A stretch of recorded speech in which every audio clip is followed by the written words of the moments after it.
Саламатсыздарбы, урматтуу телекөрүүчүлөр, назарыңыздарда кайрадан мен ишкермин берүүсүнүн кезектеги чыгарылышы. Бүгүнкү чыгарылышты бизнес баштайм деген ар бир адамды көрүүгө чакыргым келип турат. Анткени дал ушул жаатта өзүнүн тажрыйбасы, кеп кеңештери менен бөлүшүп келе жаткан ишкерлик жаатында орду чоң, коомдук ишкер, белгилүү журналист Мыктыбек агайыбыз бүгүн бизде конокто. Саламатсызбы агай?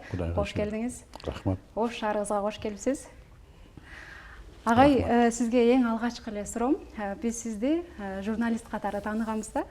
Айтсаңыз, ушул журналистика жаатынан ишмердүүлүккө өтүүңүзгө эмне түрткү болгон же эмне себеп болгон? Элде эле акча жетишпестик. Мен чоң үй бүлөм бар да. Илгери эле үй бүлөм чоң болчу. Мен эрте үйлөнгөм. Анан 4-5 бала менен айлык, жатакана, оор. Телевизордон чыкканда азыр кандай билбейм. Илгери мен өзүмдө кийимим жок болчу да. Өкмөт кийим алып берчү. Ошону кийип чыгасың. Эфирден кийин алып коет аны. Тойго кийип барайын десең да бербейт да. Мен ушундай учурлар болду эми. Жумушка жөө барып жөө келчүбүз. Бир эле проблема ошо бут кийим жытылбаса экен. Жатаканада жашайм. Балдар чоңоюп атат. Тууган урук барды келди, элге да кошула албадык, кошумча алымча жок. Эл менен эми барды келди да, ошо жакшылык жамандыкта карым катнаш керек. Деп анан ошол учурда сунуш болуп калды. Халал индустриясын өнүктүрүү боюнча. Ошону Кыргызстанда сен алып барбайсыңбы деп ишкерлердин сунушу болду. Мен анын бизнес экенин деле түшүнгөн жокмун. Мен дин тарабына кызыктым дагы. Алып барабыз анан кийин. Көрсө ал бизнес экен. Ошонун башот мен. Кийин анализ кылып көрсөм, ошо мен илгери эле бизнес кылчу экенмин. Ошо КТРда иштеп жүрүп деле академия бизнес долбоор болчу. Биз катышуучуларды кастингмен алганыбыз менен алар төлөп окучу. Вот. Кийин эми чыныгы бизнеске кеттим. Ошондон анан кийин түшүндүм, бул бизнес башка жашоо экен. Бул такыр башка. Ошентип анан бирок журналистика калган жок. Азыр интернет чыгып калбады. Мен журналистикалыгым толук интернетке көчүп кетти. Ошон мен азыр ким атыгып калдык эми? Блогер. Ошо журналистика сиздин ошо бизнес жаатына аябагандай эле чоң өзүнүн таасирин тийгизет да. Тийгизет, албетте. Өзү мен таң калган нерсе, бизнесте негизги сатуучу каражат бул сөз экен да. Сөз. Ушундай сөздүн чебери болот. 2-3 сөз менен миллиондор табат да. Рекламага ушундай бир тие турган сөз тапты. Бул сөз. Азыр деле бүт сатуучу постторду карасаң, эң чебер сөздөр. Жөнөкөй жана чебер. Муну ким жазат? Журналист. Анан дагы сурайын дегеним, бул ишкер негизи ким ишкер боло алат? Кандай адам ишкер боло алат? Или бой адам. Чындыгында. Ишкерлик бул өзгөчөлүк эмес. Тетирисинче ким айлыкта иштей алат дейиш керек. Айлыкта бардык иштей албайт экен. Айлыкта бул өзгөчө адамдар экен. Булар жанагындай мен өзүм 30 жылдан ашык айлыкта иштедим. Ошон үчүн мен моралдык укугум бар да бул жөнүндө сүйлөгөнгө. Мен бүгүн айлык жөнүндө Кыргызстандагы эң энциклопедиялык билими бар мен. Карыз менен жашаган, кедейликтин түбүндө айлыктын бүт плюс-минусун мен жакшы билем да. Кийин ишкерликке өттүм, мен мынтип каратам, ким айлыкта иштей алат? Ишкерликте бардыгы кыла алат. Айлыкта бардыгы иштей албайт. Ишкер, мисалы көпчүлүк мындай 90% эле адамдар айтышат го. Бир аз акчам болгондо анан бизнес кылмакмын депчи. Ал айлыкчы адам өзүн өзү ошентип соорото берет. Ал өзүн ошентип алдайт. Ишкерлик үчүн акчанын кереги жок. Ал ишкерлик баштасаң анын ичинде акча пайда болот да. Акча менен ишкерлик башташ мүмкүн эмес. Сен ишкерликти билбесең банкроттун да. Акчаны берип койсоң сен азыр кыла аласың ба? Идея болуш керек. Идеяны да кыла албайсың. Көпчүлүк акча берсең барат, контейнер ачат. Эң жеткен фантазиясы ошол. Контейнери жок деле кылат да. Ишкерликке акча эмес, ишкерликке убакыт жана күч кубат керек. Убакыттан акча жасайт экен. Мен ушуну түшүндүм. Биз убакытты ысырап кылабыз. Ошон үчүн айлыктагынын тигинден тагдыры ушун үчүн башкача. Бул убакытты сатат, убакыттын өзүн сатат айлыктагы адам. Ошон 8 саат өмүрүн сатат. А тиги ошол убакыттан акча табат. Убакытты эмне кылсаң ошого жарайт да. А бул эмне десе бул өзгөчө ойлонуу. Айлыктагы адамдын ойлонуусу өзгөчө. Бул өз алдынча жашай албайт. Бүт адамдар эркин төрөлгөн, эркин иштей алат экен, эркин жашай алат экен. Айлыктагы адам эркин жашай албаган адам. Мага бирөө команда берип туруш керек. Анын бирөө урушуп туруш керек, ал дайым бирөөдөн коркуп туруш керек. Булар өзгөчө адамдар. А ишкерлик бул кадимки адамдын табиятында, бул эркин адамдар. Бирок муну айлыктагылар тетирип түшүндүрөт. Ишкерлик үчүн өзүнчө бир өзгөчөлүк керек деп. Жок, айлык үчүн өзгөчөлүк керек. Эркин адам болуу үчүн дагы адам үйрөнүш керек. Жок, адам өзү эркин төрөлөт да. Жок, эми баары бир калыпка түшүп калып атпайбы? Ошодон ошону аны ата-эне айлыкчы кылып тарбиялап койгон. Ата-эне тарбиялап койгон ошентип. Атак адам өзү эркин төрөлөт. Аны айлыкчы кылып койгон. Балам, мына окууну оку. Мына айлыкты алып иштеш үчүн. Бүт. Азыр сиз ошо журналистикадан кетип ишкерликке келгениңизге канча жыл болду? 2006-жылы баштаган болсом, 16-17 жыл болуптур. Ошончо жылдын ичинде сиз ишкерликтин кандай тармактарына жасап көрдүңүз? Кандай кыйынчылыктар болду? Кандай Дээрлик бар, дээрлик. Мен өндүрүш кылдым. Өндүрүшүм бар. Мен тастыктоодо иштедим. Мен азыр инфобизнесте жүрөм. Тейлөө да болду менде. Болду. Дээрлик бардыгында эле өттүк. Бүт бардык жагынан сизде тажрыйба бар. Өзүмө жараша бар. Ошол себептен азыр сиз бизнесмендерди тарбиялап чыгарып аткан учуруңуз. Тарбиялатабыз десек да болот, эми аша чапкандык болбосо керек. Негизи бизнести баштоону үйрөтүп атабыз. Вот айлыктагы адам кантип кайра өз табиятына кайтат. Эркиндигин кантип табат. Ал муну жерине ошо лом менен тыгып таштаганда сен кулсуң дегенди. Айлыксыз жашай албайт. Пенсиясы 10 миң сом менен пенсияга чыгат. Мейли 15 миң сом менен чыксын. Ошон үчүн бүт өмүрүн сатып ийген. Жаштыгын, күч кубатын. Күндө мен 8 саат иштеп атам дейт да. Жок, күндө 24 саат берет. 8 сааттан кийин ал башка жака кетип кала албайт да. Эртеңки иш үчүн жашайт. Кой ишке барам мен, ишке барыш керек. Анан уктаганда да башка нерсеге корото албайт, уйкуга бериш керек. Койчу 24 саат ал сатып ийген да. Эми ушуну кайра 24 саат сеники деп тарбиялаш керек. Болсо мындан ишкер чыгыш кыйын да, баягы эле хозяин издемей. Вот. Өзүң дагы айлыкка кирбейсиң. Ошо 5-6 жылдан бери ошо ишкерлик адатына кайра кайтарабыз. Өзүм басып өткөн үчүн мага көп нерсе өзүмө түшүнүктүү да. Азыр ушул сизде жалпы командаңызда канча адам эмгектенет жана канча убакытта окуп бүтүшөт?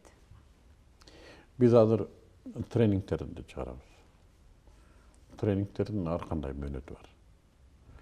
Бир тренинг 2 айлыгы бар, бир тренинг жарым жылдыгы бар, кээде 2 күндүктөр деле бар. Эмнеге үйрөтөбүз ошого жараша. Ишкерликти баштоо боюнча 2 айлык. Нөлдөн. Эчтеке билбейт. Абсолютно өмүрүндө ручка да саткан эмес. Чын. Азыр да окуп атат. Өмүрүндө ручка да саткан эмес. Только же эмиграцияда жүргөн, же бала менен үйдө отурган, же айлыкта иштеген ушундай. Ушу келет, телефонун да билбейт. Камерасын араң табабыз кээде. Ушулар 2 айдан кийин нормальный акча менен кетет. Результат көрсөтүшөт. Мунундай эле келет. Буга мага бирөө айтып берсе мен ишенбек эмесмин. Бирок ушундай. Мага да таң калыштуу болуп атат. Бирок ушундай. ар бир адамдын колуна бир келет саат экен адеми. бир тренингке келип көрсөңөр, кийин мына жумушка чыкпай коесуңар. Сизге окшоп биз дагы мурда журналист болчумун деп. Мага кээ бирлер өздөрүнүн кызматкерлерин алып келет да. Кызматкерлерин окутайын. Анан мен айтам. Мунун кийин сенин бизнесиңен чыгып өзүнчө баштап келет. Макулсуңбу ушуга? Десем, анда өзү деле окусун. Келер, жок дейт. Анда вообще жакын жолобошубуз керек экен дейт. Да, биз ушундай адамдар формулабыз бар, ушундай иштейт. Азыр канча адамды окутуп бүтүрдүңүздөр? 5 жыл ичинде 70 группа, 75 группа бүтсө, ар биринде орто эсеп менен табай бир 50дөн бүтсүн, 3,5 миң болуп калабы? 3,5 миңдей адам. Сон жетишкендик. Анан мына салттуу бизнес менен азыркы онлайн бизнес, азыркы интернеттин эмеси орду кандай болууда бизнес жаатында? Интернет бизнес деген сөз жок өзүчү, эгер чындыгын айтсак. Онлайн бизнес деген дагы жок. Кадимки эле салттуу бизнес бардыгыныкы. Мисалы үчүн мен бир нерсе жасасам, торт жасайм же көйнөк тигемби, мен аны сатыш үчүн кардар издейм да. Кардар базарга барат. Ошон үчүн мен базарга алып чыгам. Же дүкөнгө барат. Кардар мен дүкөнгө алып барам. Эми кардардын баары интернетте отурат. Ошон үчүн мен интернетке деп кирем дагы, кардарды интернеттен табам. Болду ушул эле. Бул интернет бизнес деле эмес да. Маркетинг интернетте жүрөт мурда. Мурда базарда жүрчү. Эмнеге базарга апарып атасың сабизди? Себеби базардан алат элдер. Азыр базарга алып барбай эле интернетке менде сабиз бар десең, жана TikTok көрүп отурганда эле сабиз дейт да. Канчадан дейт. Вот ушул эле айырмасы. Муну интернет бизнес дебейт да өзү. Түшүнбөгөндөр эми ушинтип атап алат. Бул просто интернетти колдонуп атабыз. Эртең интернет жабылып калса кайра базарга бара беребиз. Бирок аябай эле жеңилдик. Эми бүгүн эми чындап эле элестет. Кемпир да отурат, чал да отурат, бала да отурат, баардыгы интернетте отурат. Бул бир. Экинчиси базарда, салттуу базарда сабиз саткан жерде гана сата аласың да. Кийим саткан жерге сата албайсың. Себеби кардар сабиз алганы барат айерге. Интернетте андай эмес экен. Интернетте кроссовка алган сабизди алышы мүмкүн экен. Ал жумуртка да алышы мүмкүн экен. Ал көйнөк да алышы мүмкүн экен. То есть аерде ряд жок экен да. Ошон үчүн интернеттен көп акча түшөт экен. Мен сага азыр мисалы үчүн тренингти сатсам, менин артыман талант келип туруп сага торт сатышы мүмкүн. Сен тортты да жейсиң да. Анан тиги келип туруп көйнөк сатышы мүмкүн. То есть интернетте ушундай ряд жок. Адам муктаждыгына жараша ала берет. Ошон үчүн сенин чөнтөгүңөн бир күндө базарга барсаң, сабиз, пияз кандай акча кетсе, а интернетте сенин чөнтөгүңөн бир күндө 4 миң, 5 миң жөн эле чыгып кетет. Бул кимге барат? Интернетте кардар иштегенге түшөт. Бизнес баштоону каалагандар көбүнчө мындай билбестен туруп коркот экенде, бизнес баштаганда мындай документация тарабыда кандай болуп калат депчи, мындай мамлекет жактан ишкерлерге кандай жеңилдиктер каралганбы же кандай? Биздин мамлекетте мен бир нерсени айтайын. Мен мисалы үчүн ачык төлөйм да салыкты. Мен башынан эле салык төлөгөнгө багыт алгам. Салык бул кандай деп түшүндүрсөм, салык бул элдин акысы да. Мына асфальттан басып атасыңбы, ушу асфальттын акысы. Балдарың мектепке барып атса, мектептин акысы. Ошол Аллах Таала сага мамлекет насип этип койгон экен. Ошол мамлекеттин акысы да бул бериш керек. Эркек, аял дебей, ишкердик кылып атасың, сени немис басып алган жок азыр. Сен бир душман сени тонуп аткан жок. Да? Сени бирөө зомбулук менен иштетип аткан жок. Эркинсиң. Кудайга шүгүр мамлекетиң бар экен, ошону багышың керек да. Эгер өзүңдүн мамлекетиңди бакпасаң, бирөөнүкүн багасың. Орустукун барып багып келип атпайбы? Корейстикин барып багып келип атат. Ал налог ошол жака төгүлөт да, ал аяп койбойт. Bizde bu birincisi biz aytабыз налог төлөп кой. Экинчи түшүнүк. Мен айтам, сен Кыргызстандын спонсору бол. Сенин курсагыңа 300 грамм оокат жетет. Аялыңа да 300 грамм. Ну, эртеңкини ойлосоң, эртеңкиге да. Бир айдыгын алып кой, калганын мамлекетке бербейсиңби? Мен Европада ушундай ишкерлерди көрдүм, интервьюларында жүрөт. Мен Франциянын спонсорумун дейт. Салыктары 80%га чейин. Ага 20% мындай жетет. Сен муну көрүң алып кетесиңби? Төлө, элиң пайдалансын. Мектептер салынсын, жолдор курулсын. Көрбөгөндүн көргөнү курулсын. Берсең элиңе бересиң да. Мунугун айтабыз биз. Биринчиден баалуулук, мына ушул артыңда бир нерсе калсын. Onu çoğaltıp ne başa urasın bana? Eğer ile uğru olmasan, конечно. Köyler uşun düşünbegen üçün, garın sen şılta kılıp çetke alıp çık akçadın birelerge veredi. Başka yaktara. Ну, biz uşunday deyiz. Жеңилдиктер боюнча мындай bir саясат жүрдү да, ошо карап туруп түшүндүрсөк болот. 8 миллион сом оборотуң болсо, 2.000 сом налог төлөйсүң. Көппү азбы? Ошондо төлөбөй качат. 8 миллион оборот, 2.000 сом. Азыр ошону дагы, муну дагы кылып туруп оңой кылып койду. Просто буга чейин төлөбөй жүргөндөр, бизнестин системасы жоктор, же акчасы, финансы бардак болгондор, бул да чыгаша деп эсептейт да, ошонун хайбай көтөргөн ошол үчүн. Ошол үчүн мага ыңгайлуу эле. Толук түшүнүк жок. İşkerlik sistemасы жок болсо, буну каяктан түшүнсүн? Алдым жуттум. Ошо 2000 сомдун 1000 сом төлөйм дейт да, бирөөгө берет ошону. Бир шабаштын налогуга берчү. 2000 берип өлүп каласыңбы? Берип кой. Бул эми психология. Бул бара-бара бул муун мындай да, бул Советтер Союзунан чыккан муун да, кулдуктан чыккан муунбуз биз. Кулдуктан чыкканда эчтекени билбей чыктык да. Акча эмне экенин билбей чыктык. Анан эле бир күн акча колуңа түшө баштаганда эмне болот? Ач көздүк ойнойт да. Вот. Көрбөгөндүн көргөнү курсын ушул. Балким кийинки муундарда салык төлөө жөнөкөй эле маданиятка айланат. Мисалы үчүн муну Батыш Америкада номер 1 милдет. Бизде 5 парыз го намаз. Номер 1. Айры номер 1 парыз налог. Налогун төлөбөсө, сен адам деп эсептебейт, эл деп ошентип эсептебейт. Сени бир айбандай көрөт. Мен проектти баштаардан мурда ушу бизнесмендер менен сүйлөшүп, эме кылган аракет жасадым да. Көпчүлүгү макул болбойт. Анан кирешесин айткысы келбейт. Анан силер тартып кеткенден кийин текшерүүлөр келет экен деп коркушат да. Анан ойлоп калдым, ошол түшүнүктүн жоктугунан ушунчалык болуш керек деп. Бир гана түшүнүк эмес, чындап эле бизде элдин өзүндө да али байларга болгон мамиле адеби боло элек. Бизде байлар жаман көрөт. Чын ушундай. Затында байлар бул Аллахтын жердеги кассирлери да. Эл багарлар. Вот мамлекеттин спонсору деп атпайбызбы?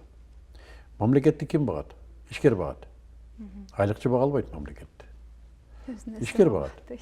Да. Мына ошол ишкерди биз жакшы көрүшүбүз керек. Бул мамлекеттин түйшүгүн мойнуна алып атат.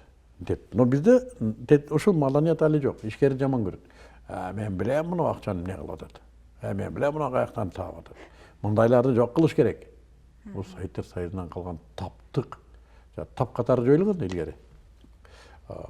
Эмеге эле көпөстүккө тартылып, ар нерсе болуп, кулакка тартылып, байларды тап катары, молдолорду, байларды жек көрсөткөн да. Ошондон калдык байларды жаман көрүп. Байманов деген образ такыр башкача берилген. Бул баягындай Дүшөндө бар го, биринчи мугалимде. Байдын образын берген. Кутурган бай. Эгер ошо фильмди дагы бир жолу көрө турган болсоң, ал нормальный ишкер. Уруу башчы. Элин багат. Бүгүн ошо негизги маселе эл жаман көрөт деп коркут көп ишкерлер. Ух ты, мунагы, ошончо сом ишти табабы? Жок, мунагы, Анан эми кээ бир мамлекеттик иштеген кээ бир адистер бар, шабашниктер бар. Алар келип тонушу мүмкүн. Да, мындай да болушу мүмкүн. Хотя мамлекет азыр көбүн укугун коргойбуз деп атат. Бул жагы да бар. Но бирок кандай болгондо да бизде мисалы үчүн батышта байлардын байлыгын ачык чыгарып жашоо мартаба алып берет. Бул жөндөн жөн байып аткан жок. Бул демек ошого жараша умтулуу кылып атат. Ошого жараша жашоо образы ошондой, жашоо адаты ошондой деп ага суктанышат. Бизде али муну адат жок. Байлыгы дароо умнердин турмай баштайт. Ошондон корунат көбү. Жөндөй жашайлычы дабай. Анан ишкерлик менен адамдын психологиясы жакын жашайт го. Ошол бизнес баштоо үчүн сөзсүз түрдө психологияны окуш керекпи? Окуш. Жок, психология бул адистик да. Психологияны өзгөртүш керек. Психология деген эмне өзү? Мен жогорку билимдүү психологмун өзүм. Аны да окуп чыктым. Психология биздин тилде айтканда нафсини үйрөнүү илими. Вот сен нафсиң эмне болгон нерсе. Айлыкчынын нафсиси башка, ишкердин нафсиси башкача иштейт. Бир сөз менен айтканда, адамдын жашоосу адаттары менен айырмаланат. Айлыкта иштеген адамдын адаттары башка, ишкердин адаттары башка. Бул мындай тамактанса, бул мындай тамактанат. Бул мындай кийинсе, бул мындай кийинет. Мынау адам мынау ишке өтөм десе, адаттарын өзгөртмөйүнчө өтпөйт. Ишкердин адаттарын алыш керек. Так, ишкер кечикпейт, ишкер кереги жокто ала бербейт. Да, мисалы ушундай адаттар. Ишкер пайданы гана көрөт. Бул чөнтөгүнөн чыккан акчаны эсептейт, бул чөнтөгүнө түшкөн акчаны эсептейт. Ушундай адаттар бар да. Адаттар өзгөрөт, анан бул өзгөрөт. Жөн эле ишкерди үйрөтүп койсо, айлыкчыга келип ишкерди үйрөтүп койсоң, ишкер болуп кетпейт ал. Анын адаттары башка. Мына ишкерлик академиясында ушул адаттар үйрөтүлөбү? Ошол адаттар биздин сакалыбызда картат. Анын адатын өзгөрткөнчө, ой, 62 жол төрөлөсүң. Ушундай. Адат деген эмне? Бул мен мындай кылып отуруп сүйлөп атканым бир адат. Мен ушундай сүйлөгөнүм бир адат. Микро, нано адаттардан турат адамдын жашоосу. Бүт көз карашыңа чейин, отурганыңа чейин, турган, баскан, жеген, оокатың, сүйлөгөн сөзүң. Короче, мына мыктыбек мынага айланып калыш керек. Болбосо ишкер чыкпайт. Кээ бирлер ушуну тез арада жасайт, кээ бирлер жылдап жасайт. Ошол өзгөрүүсүнө жараша, киреше ошого жараша. Формулага жараша келбейт. Формула адатка жараша келет. Көтөрө алган формула келет. Адатын кайсы формуланы көтөрөт, ошо келет. Азыр көпчүлүк эле мен тез эле байып кетким келет, тез эле болуп кетким келет дейт кала. Жок, андайлар да бар, бирок туруктуу эмес да бул. Туруктуу эмес.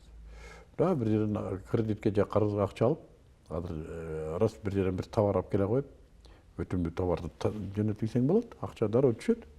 Бирок сен ишкерсиңби? Сен психологияң, адаттарың ишкерби? Ал акчаны сен дароо эле жок кыласың да. Ишкер бул малдыктур менен адамдыктурдун айырмасындай да. Малдыктурду деле адамдыктур десең боло береби? Халат кийет ал деле шприц кармайт, ал деле бычак кармайт. Вот ошондой эле. Ишкерлик бул туруктуу. Ошол кредит алып бизнес баштайм дегендерге кандай кеңеш айтат элеңиз?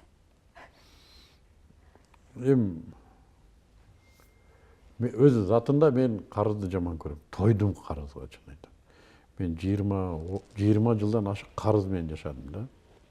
Карыздын бүт кесепети башыман өттү. Счетчикке тургам. Меле жанагы. Бирин шапкесин бирине кийгизмей. Мен арга жок. Мен бир кезде ойлодум ушу. Карыз алып жашоо нормальный окшойт депчи. Мен адамдар менен таанышканда мындай тааныша баштадым. Муну карыз береби, кийин мага бербей. Чын. Потенциальный карыз, айлыгың жетпейт да. Сага дайым дефицит десиң да. Сага дайым бир карыз бериш керек бирөө. Мындан аласың, буга жарым берип туруп, жарымын да карыз кээ биринен азырга чейин кутулуп бүт элекмин, таппай жүрөм да. Мен жазып койчу экенмин, жакшы. Мен бир нерсени түшүндүм, бул аябай чоң кесепет экен. Карыз жакшы эмес экен. Өстүрбөйт экен. Анын үстүнө кредит, болгондо да арам кредит, бул вообще налат жана каргыш алып келет экен. Бул вообще там. Ошон үчүн эптесе өзү кирешесин көтөрүш керек, ишкердик кылабы же башка нерсе, кирешесин адал жол менен көтөрүш керек. Же азыркы кирешесине каниет кылып жашаш керек. Карыз албаш керек деп айтам мен. Жок. Колдор мынандай, мойнунда 6 килограмм алтын, джиптер кричит. Бирок мойнунда кредиттер бар. Мен ушуну түшүнбөйм, эмне кереги бар ушунун. Ушундай кылып жүрүш үчүн ошо карызга батыш керекпи? Төлөп коебуз. Ну, төлөбөй калсаңчы. Төлөбөй өлүп кетсеңчи. Буга ишенсе бул ыйман. Ишенбейт да ошого. Тиякта оор буга. Ошон үчүн бул жашоодо деле кредит менен карыз жакшы эмес. Даже адал болсо да жакшы эмес. Азыр бул кредит маселеси мындай жөнөкөй эле көрүнүш болуп калды окшойт. Ар бир 3 адамдын экоосунда кредит. Ошондой кылып таштады. Эми адамдар өзүндө да карыз албай эле, кредит албай деле өлбөй эле жашап аткандар бар. Каниет кылып, жеткирип. Жетпей атабы? Биз ушуну айтып атабыз акыркы кезде. Жетпей атабы? Бизнес башта. Оңой деп атабыз. Азыр обязательно базарга чыгыштын кереги жок. Обязательно место алыштын кереги жок. Ансыз деле сен кечке тиктокто отурасың, чукулап, мусор чукулап отурат. Муну биз мусор дейбиз. Ушуну үйрөнүп ал, муну сабиздин берчи мен сатайын деп алып сатмайк. Болобу? Ансыз деле чукулап отурат кечке. Азыр оңой аябай деп атабыз. Мурдакы эле ойлор менен отургандар көп да мындай, азыр акча керек да бизнеске. Бизнеске акча кереги жок. Өзүнөн чыгат акча.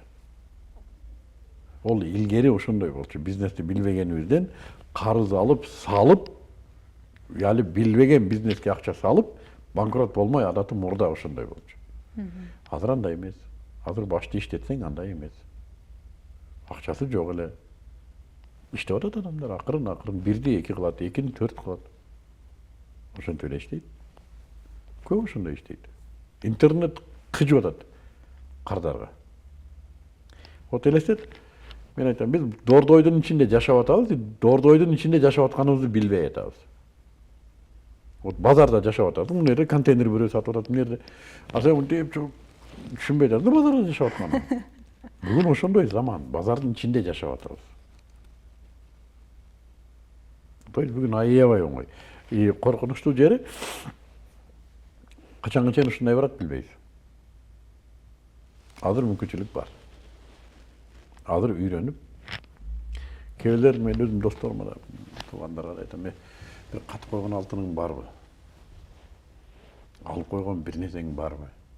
Кудай көрсөтпөсүн, эртең бир кырсыктап ооруп калсаң, үй бүлөң эмне болот? Азыр чыгаша аябай көтөрүлүп кеткен.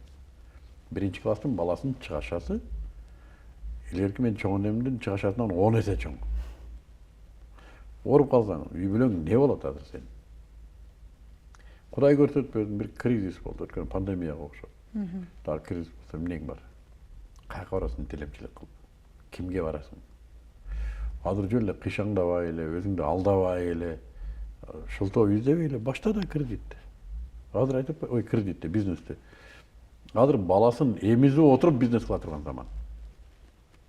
Үйдө отурган катын баласын эмизип отуруп бизнес кыла турган заман. Неге кылбайт? Себеби ал муну жашоодо арамызда болуп көнүп калган. Ачкадан өлбөйт ал баары. Лучше кредит алып коюш керек, лучше карыз алып коюш керек. Жашоону баалабайт көп адам. Сапаттуу тамак же, бир мечит салып кой, өлгөнгө чейин соо жетир. Бир көпүрө салып кой, бир суу чыгарып кой, кайрымдуулук кылып кой. Ошентип жашабайсың, мен арамза менен жаша, арамзалык кылбай. Азыр аябай оңой бизнес кылыш. Кандай десең талашып жатып калат. Акча керек деге бу. Отура берет. 3 жылдан бери, 5 жылдан бери талашкандар бар биз менен. Талашып отура бердим. Ушул акча табуу бизнес боюнча сабактарды мектеп программасына деле киргизсе кандай болмок дейм да? Жакшы болмок. Кичинекейинен. Жакшы болмок. Өтө жакшы болмок. Балдарды азыртан карап кой. Азыр биз балдарды аябай тарбияны карасаң, баланы оқып алам деп атат, контрактты төлеп атат. Бала көріп тұрат, оқуға кирген, бұл оқу менен ал жашай албайт. Бұл диплом жоқ, иштебейт. Ата-ана оқу деп атат. Ал эмне кылат? Ата-энеси үчүн окуйт, же алдайт. Окубайт. Окуп атам дейт, контракт берип койгон. Мугалимге баары бир. Ал интернеттен чыгарып келип сабак берип коет, кагаз таратып коет. Мынау бизнес. Контракт. Ал не болду? Ал бала окууну бүтү, иш жок дейт, Россияга кетет, туалет казганы, же үй жубаганы. Деп все. Маселе мектепте да эмес, ата-энеде. Мен бүгүн ата-энелерге айтмакмын, балаңды бала кезден, мына биздин туугандарыбыз балдарын мындай менен базарга чыгарчу. Семечке саттырып, помидор саттырып, турабы? А бизге уят көрчү.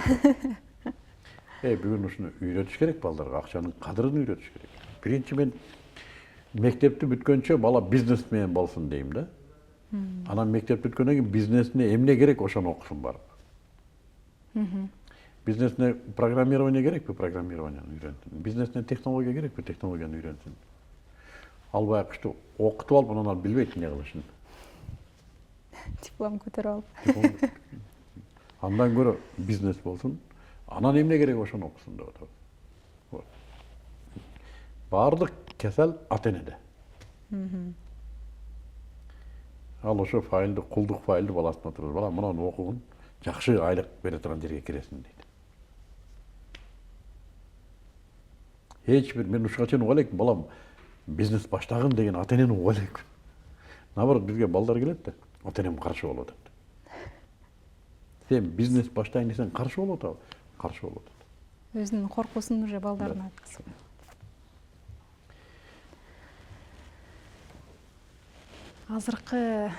Азыр сиз эми көп жылдан бери ушул бизнес жаатында жүрөсүз да. Мурдагы бизнесмендер менен азыркы жаш ишкерлердин айырмасы барбы? Бар, психологиясында бар. Азыркылар өтө алдыга кеткен. Интернетмен иштейт. Интернет, искусственный интеллект чыгып атат. Бул дагы бир секирик да. Адамзат үчүн секирик. Трактор келди, бир секирик болду. Чөбөктүн размерине чейин өзгөрүп кетти да. Калькулятор чыкты, бир секирик. Кийин мына чөнтөк телефон чыкты, бир секирик. Интернет чыкты, дагы бир секирик. Мына жасалма интеллект, бул дагы секирик. Азыркы ишкерлер ушуну менен иштей баштады. Илгеркилер салттуу маркетинг. Биздикилер ошо маркетингти да билчү эмес илгери. Реклама эмне келет, муну ким көрүп атат муну дейт. Мен КТРдан реклама берген кыргыз ишкерин не помню, орусча айтканда. Маркетинг биздики баягы эле. Биздин кыргыз ишкерлеринин маркетинги мурдакылардыкы посредник менен иштөө. Өзү бир бала кылат, кардарын билбейт, ортомчуга сатат. Азыркылар түздөн түз кардарын издеп атат. Ортомчусу жок эле. Айырмасы ошо маркетингде. Кыргыз ишкерлери менен башка мамлекеттин ишкерлердин деңгээлин салыштырабызбы? Мен ишкерлердин деңгээлин айтпайын, ишкерликтин деңгээли. Менин өзүмдүн жеке байкоом. Менин жеке байкоом. Бизде Кыргызстанда али бизнес жок. Чайкоочулук бар. Алды сатты бар. Баш айлантмай бар.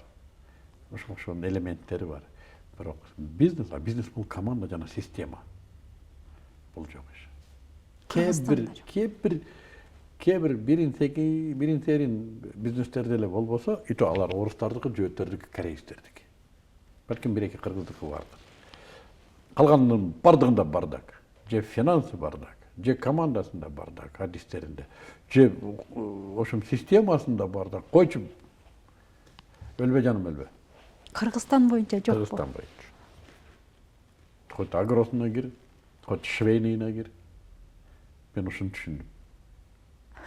Система деген не, сен өлүп калсаң да акча түшө берсин деген нерсе. Жок. Ишкерлердин 90% чарчаган. Адам жалдайын десе адам жок. Эмнеге?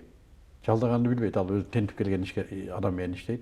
Анысы уурдайт, айтканын кылбайт, тиги бу. Ишке кечигет, тиги ушун толгон токой проблема. Финансысы биздикилер ишенесиңби ушуну? Киреше, чыгаша, пайда, дивидендтин айырмасын билбейт. Муну оборотун жеп алат bizgiler. Оттоп аткан малдын бутун кесип жеп алганда. Бизнестин кирешесин менин кирешем деп эсептейт. Ушундан үй бүлөсүнө кириштирет. Үй бүлөсүнүн чыгашатын, бизнестин чыгашатына кошуп алгандар канча. Системалар бүт талкаланган. Жок. Ошон үчүн али алда көп иш бар, келечек. Биз Америка жаңы баштаганда элестете берем мен Кыргызстанды.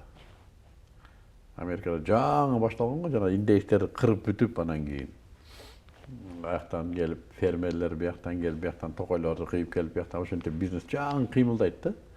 Мен ошо кезде элестетем, бизде ушундай. Бирок аякка караганда бир акырын шашпай.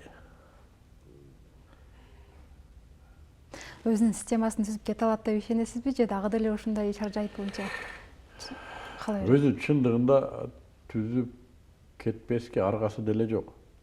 Рынокто алдырып коебуз. Башкалар система бизнес кирет да бер. Мына Кытай кирет баары бир, эгерде биз бош келсек. Интернетти да алып коет жакында. Орустар кириши мүмкүн. Казак кириши мүмкүн. Бизнес үчүн чегара жок да. Кардар болсо болду, каяктан болсо кире берет. Интернет менен кирет азыр. Үйүңдүн алдындагы самсаны интернет аркылуу, Кытай аркылуу интернет менен заказ берип жейсиң да. Да, баары бир Кытай алып келип берип атабыз, грузин алып келип берип мындай выгодный келсе болду да. Ушуну биздин ишкер кылбаса башка бирөө кылат да ушуну. Вот мен ошону айтам, сен пока акча керек андай мындай деп отурганча интернетти да алдырып коесуң деп атам. Ошон үчүн аргасы жок. Ким мына келечекти ойлоп коетур, мен бизнесимди нормально кылып алышым керек дебесе алдырып коет. Балдар алдыга чыгып аткан балдар бар азыр. Үйрөнүп аткан балдар бар. Өзгөчө башталып атат эми. Вот өзбек туугандар карап кой. Өндүрүшүн чыгарды да. Мамлекет колдоп. Булар азыр маркетингде иштей баштады. Бизди жөлө ошоңарды жөлө алат бул. Жакын болуп турабыз дейсизби? Ошон үчүн и так эле мен ошто карасам товарлардын көбү Өзбекстандан чыгат экен.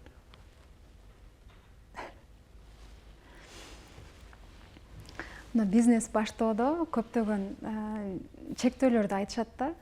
Көпчүлүгү мен аял кишимин же болбосо мен айылда жашаймын деген сыяктуучу ушундай чектөөлөрдү көп. Шылтоо. Ошентип отурган адамдарга эмне деп айтмаксыз? Айылда бизнес кылуу оңой, шаарга караганда. Шаарда бизнесмен көп да. Айылда эч ким жок. Айылда кимге сатам дешет го? Интернет. Айылда интернет менен жол болсо болду.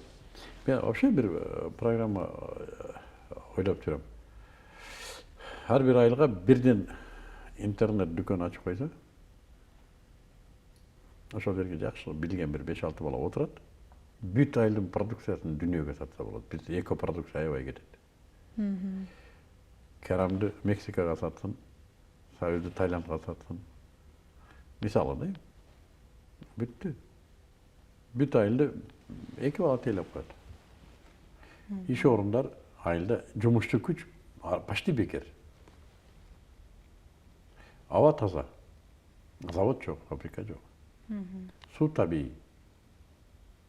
Мына сага табий реклама.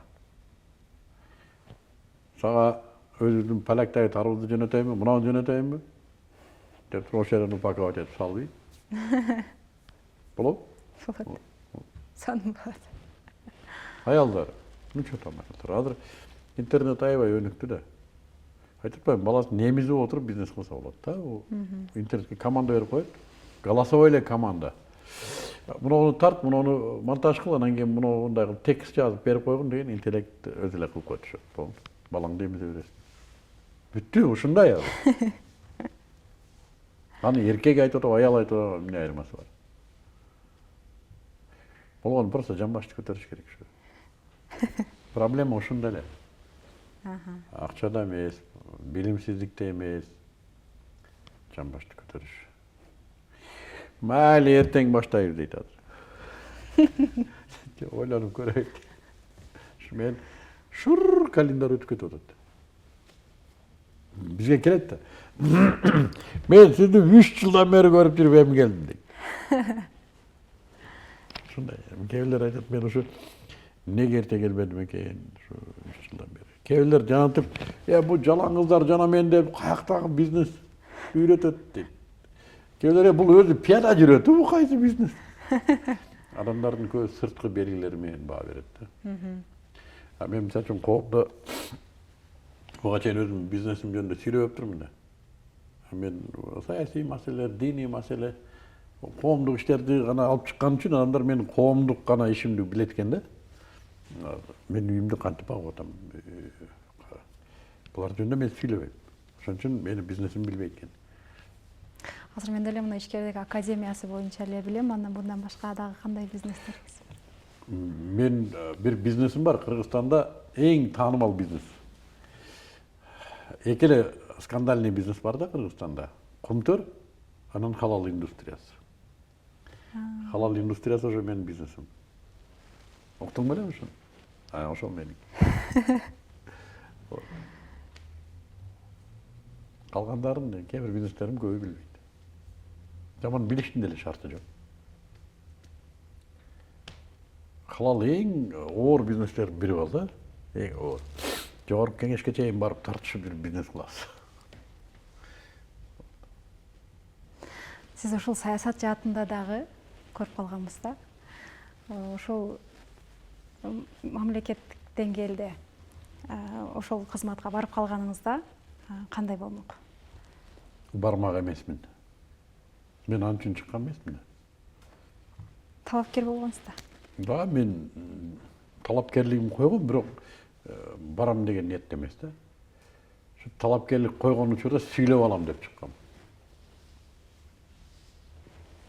Элге кайрыбы? И все. Сөзүмдү айттым, бүттү, кеттик. Кызык. Кызыктуу эле адам экен.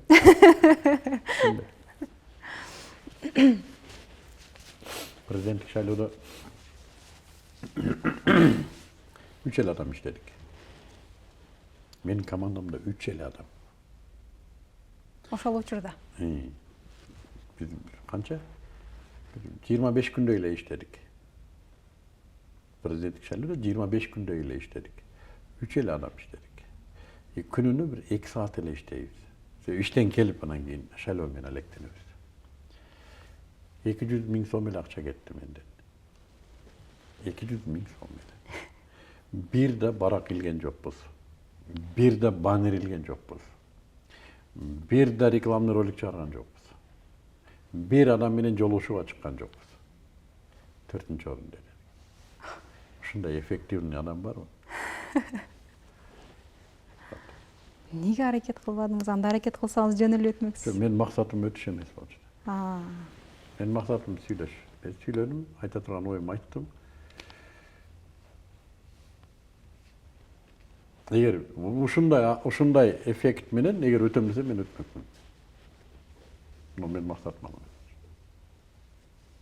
Ушу кезге чейин мен бийликке умтулган адам эмесмин. Мен такыр башка жашоомдо эмелерим алган багыттарым. Ошон үчүн менден бийлик менден коркпойт деле. Мен оппозицияда эле эмесмин. Мен өзүм ишим бар. Кылып аткам. Агай, анда ушул бизнес баштайм деп жүргөн жаштарга сизден кеп кеңешиңиз, мотивациялардан берип кетсеңиз. Мотивация бергенди жаман көрөм. Бул жана колтугуна суу бүркүп калып эле. Бирок бүгүн ишкердик башташ оңой. Аябай оңой. Болгону биз эскиче инерция менен ойлонуп калдык да, бул ишкердикке акча керек. Ишкер башкача адам бул, тиги бул деген. Жок. Эгер азыр баштайм десең 15 мүнөттө баштасаң болот. 15 мүнөттө. Бул бир. 15 мүнөттө. Мына биз окутуп атабыз, үйрөтөбүз. 3-чү жумада 100 000 сомдой акча түшөт. Нөлдөн ручка сатып көрө элек адамга. Болгону шарт, биз айтканды кыл. Вот. Анан бир кеңеши буну үйрөнүш керек. Өз башымчалык кылса созулуп кетет. Анан кооптуу жерлерде көптөн билбесе кыйналат. Ошо билгендерден төлөп эле үйрөнүш керек. То есть тренингтерге барып, эгер бизнесмендер үйрөтөм десе, гарантия берсе, аларга төлөп үйрөнүш керек. То есть кимдир бирөө кепилдигин бериш керек да, менде мындай бар, мен сени так ушуну жеткирем. Ушундан үйрөнүш керек. И үчүнчүсү, биз айлыкта жүргөндө өзүңдүн гана базалык муктаждыктарыңды ойлойсуң да. Тамак аш, кийим кечек, үй, машина ушул. Ушул маселе чечилиш керек да. Бизнесте көп бизнесмендер эмне үчүн өспөй атат бизде ишкерлер. Алар акча түшсө деле ошо үй, машина, тамак аш, кийим кечек ушуну ойлой берет да. Жок, бизнес андан чоң нерсеге керек.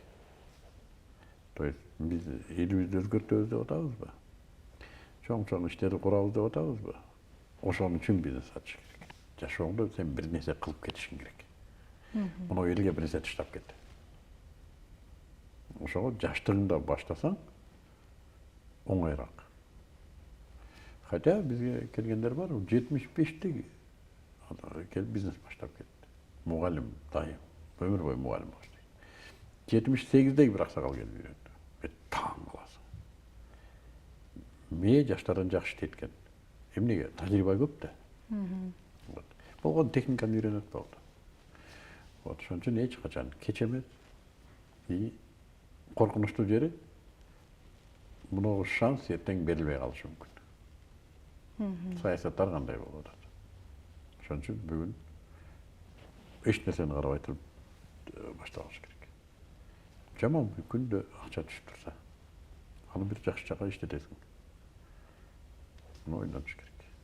Мамлекетте бизде 300 миңге жакын эле жумушчу орун бар да.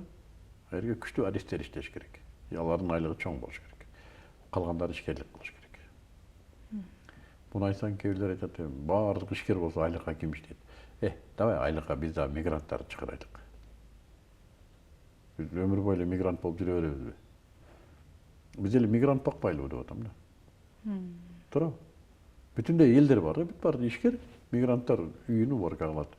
Мигранттар салат, мигранттар баласын карайт. Эмнеге биз ошондойго барбайбыз? Эмнеге биз мигрант элбизби деп атам. Ошон үчүн азыр башташ керек. Урматтуу телекөрүүчүлөр, мына сиздер менен сиздерге Мыктыбек агайдын көптөгөн тажрыйбалары менен, көптөгөн кеп кеңештери менен бөлүшүүгө аракет жасадык. Сиздер үчүн кызыктуу эфир болду деп эсептейм. Андыктан кийинки берүүлөрдөн амандашканча саламатта туруңуздар.